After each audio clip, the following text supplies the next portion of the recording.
साहब मैं आपकी जानिब भी आ रही हूँ, हमें अब रियासत और कानून पर अगर बात हो ही रही है तो साहब आपसे जानूँ कि जिस तरह से चीफ जस्टिस ऑफ पाकिस्तान की जानिब से एक बड़ा फैसला आया है प्रैक्टिस एंड प्रोसीजर एक्ट के बारे में, क्या देखते हैं वो तमाम सियासतदान जो ताहयात नाअहल हो चुके हैं, इस पर क्या उनके असरात पड़ने वाले हैं?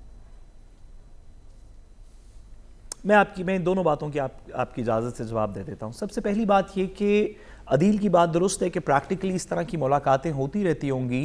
लेकिन बतौर जमहूरियत का या आइन के एक तालिब इल्म के ये बात बड़ी अजीब सी लगती है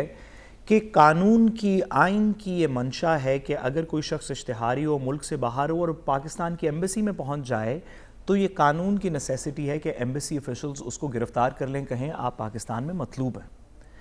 तो यानी वो एम्बेसी तक जा नहीं सकते क्योंकि गिरफ्तारी हो जाएगी। वो रियासत पाकिस्तान का एरिया है एम्बेसी जो है, लेकिन एम्बेसडर वहाँ या कोई शख्स वहाँ से डिग्निटरी उठ के अगर मिल ले तो ये दुरुस्त है। ये बात मेरी समझ में नहीं आई, लेकिन आई एम श्योर कि प्रैक्टिस में होता होगा। अदील साहब दुरुस्त फरमा रहे हैं। जो सुप्रीम कोर्ट के फैसले की आपने बात की, वही एम्बेसी रेड पासपोर्ट देकर आई, जो जिस एम्बेसी ने गिरफ्तार करना था वही एम्बेसी अब से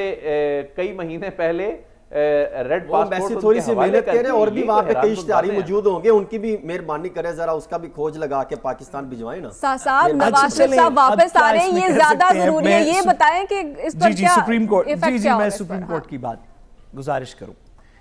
देखिए, सबसे पहली बात तो ये है कि जो प्रिंसिपल्ड लीगल स्टांस था,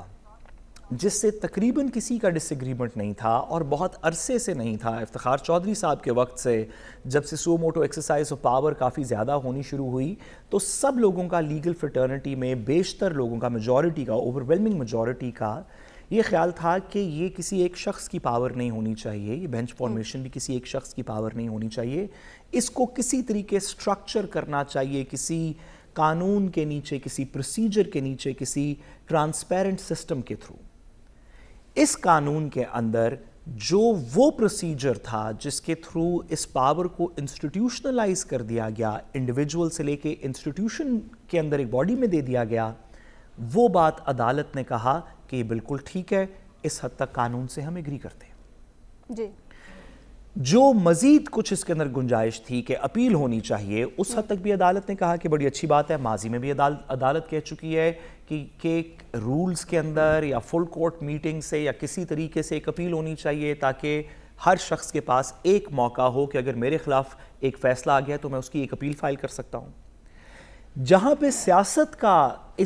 इस प्रिंसिपल के साथ ताल्लुक था वो ये था कि ये अपील माजी के जो फैसले थे, जिसमें जहांगीर तरीन साहब का फ़ैसला, नवाज शरीफ साहब का फ़ैसला, दीगर के फ़ैसले हैं, ये अपील का हक़ उनको भी मैसर होगा। इस पे सुप्रीम कोर्ट ने कहा